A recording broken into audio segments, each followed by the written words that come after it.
In this example, it asks, a young painter is using their knowledge of chemistry to develop new paint pigments. In their latest batch of Showgirl Orange Paint, they mixed together 45.281 grams of zinc phosphate and 36.291 grams of sodium chromate.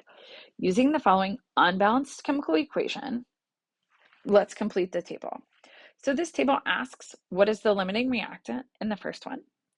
How many grams of each reagent remain? And this should actually say sodium 2.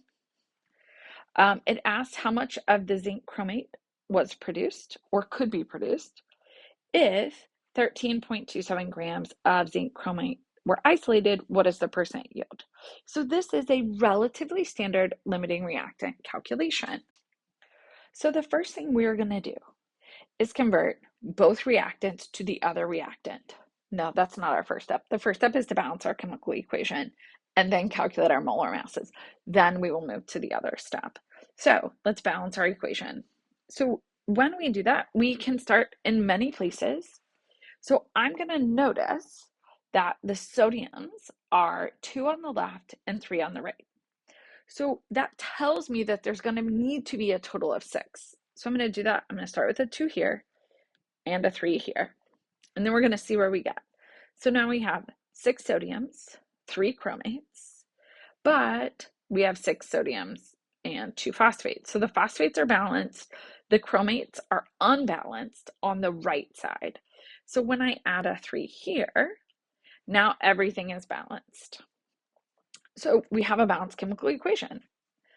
So now I'm going to convert one product to the other. No, one reactant to the other.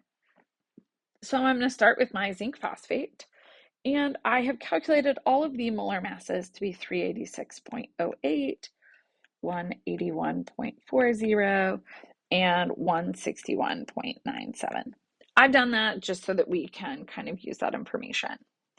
So the first thing we want to do is figure out the limiting reactant. And I'm going to do that by converting my 45.281 grams of zinc phosphate, and I'm just annotating ZP, by converting to moles, which is 386.08 in 1 mole.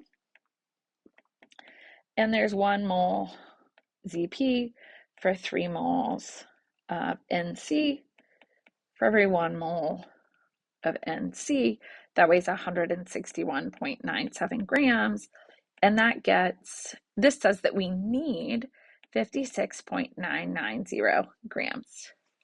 So in order to use all of the zinc phosphate, we need to have 56 grams of sodium chromate. We do not have that many. This tells us that sodium chromate is going to be our limiting reactant. But to prove that to ourselves, and we're going to need it for the excess reagent calculation, I'm going to convert my 36.291 grams of sodium chromate into zinc phosphate. And I'm going to divide by the molar mass and then convert from 1 moles to the other moles. And then 1 mole of this is going to be 386.08 grams. And this says that we need 28.835 grams. So we need less than we have, which means that it is the excess reagent.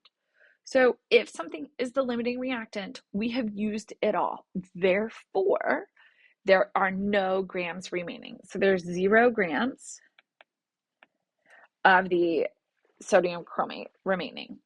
For the zinc phosphate, we're going to take what we have, which is 45.281 grams.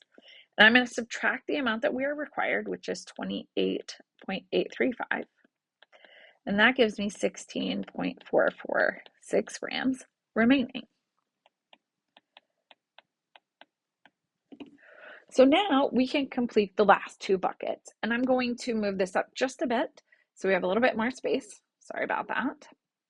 So once we get here, now we need to figure out how much product we could make. So to do that, we need to convert our limiting reactant to product. Why the limiting reactant? It is because that is all going to be used up. So that controls how much product we're going to make.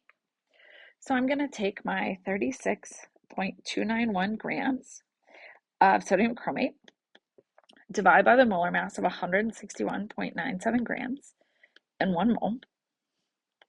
There are 3 moles of sodium chromate for 3 moles of zinc chromate.